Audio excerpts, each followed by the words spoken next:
Assalamualaikum warahmatullahi wabarakatuh. Perkenalkan, nami Abdi Rudi, kelas 12 IPA 5. Abdi sakola ti SMA Negeri Hiji Cibarusa.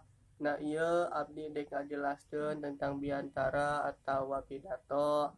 Biantara atau pidato nyaeta kegiatan ngaritapikeun maksud atawa ngajelaskeun hiji persoalan ka jalma anu rea.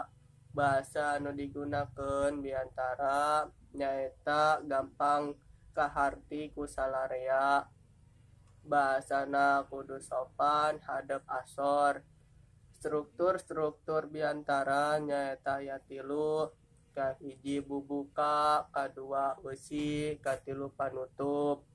Tina bubukan nyaeta salam bubuka, sapaan, ucapan syukur, jeung tujuan biantara.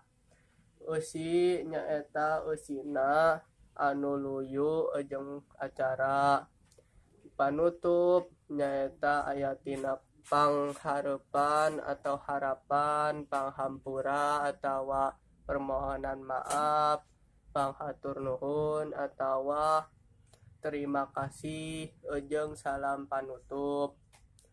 Rupa-rupa biantara nyaeta aya biantara bubuka acara, biantara pangarahan, biantara sambutan, biantara peresmian, biantara laporan, biantara pertanggungjawaban.